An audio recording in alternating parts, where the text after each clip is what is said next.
Have you ever walked into a party where everyone is already laughing? You hear half-sentences, strange nicknames, and erupting laughter, but you have no idea what the joke is. That is exactly what it feels like to stumble into Hell's Paradise. It is a massive online audio room, and to a first-time listener, it sounds like absolute unfiltered chaos. To look at them like anthropologists discovering a new civilization. We have to map their societal laws. Every new arrival faces a trial by fire. When you first try to speak, you are tested by veteran members, bombarded with rapid-fire inside jokes. The turning point comes when a newcomer stops trying to make sense of it all and just goes with the flow. The community calls this moment sipping the paradise punch, a complete surrender to the room's energy.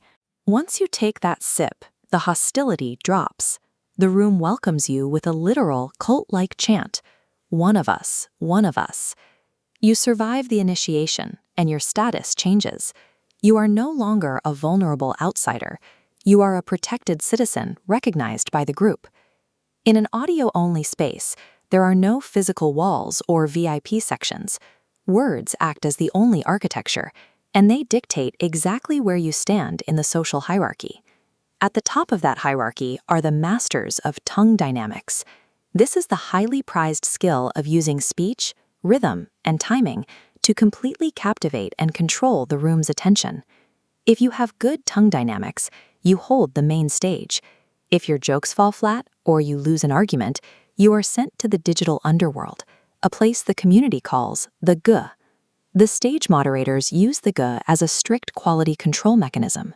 If someone ruins the vibe, the crowd demands they be shot to the goo, banishing them to the basement audience. The threat of the basement is so severe that speakers will sometimes commit gooicide. Rather than face the crowd's mockery, they voluntarily throw themselves off the stage and back into the audience out of sheer embarrassment. Surviving the stage requires absolute fluency in this geographical vocabulary. You have to know the map to stay out of the basement. The primary currency on that stage is a deeply specific brand of comedy, centered entirely around a concept they call the queef. Think of it like a pretend science. They've invented whole worlds like Queeftopia and a set of made-up rules they call queefologic, all to support a single ridiculous concept.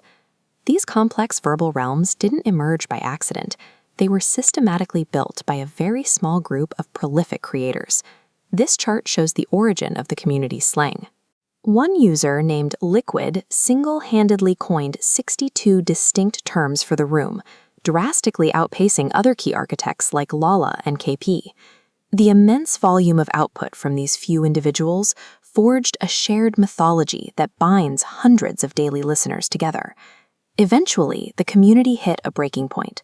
The room grew so large and the library of inside jokes became so dense that new members couldn't keep up through spoken word alone. The solution was the Hell's Paradise House Handbook and Codex. They took hundreds of messy slang terms and compiled them into an official written law. The Codex is a rigorous organizational system. It strictly categorizes phrases by their social function, sorting words into specific buckets like actions, vibes, and theory.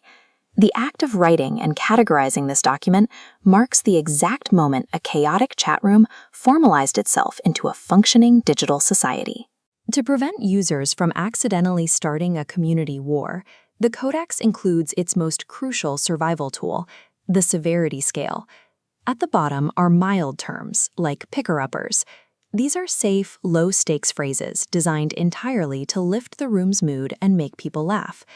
Moving up, we find spicy terms, like calling someone a lizardfoot.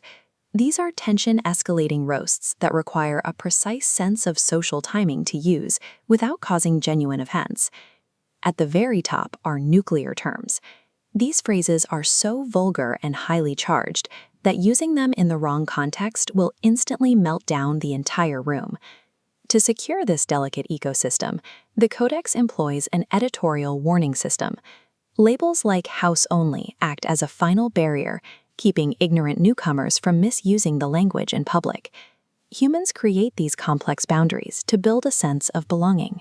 By layering a digital space with rules and shared rituals, they've found a way to turn a chaotic chat room into a home.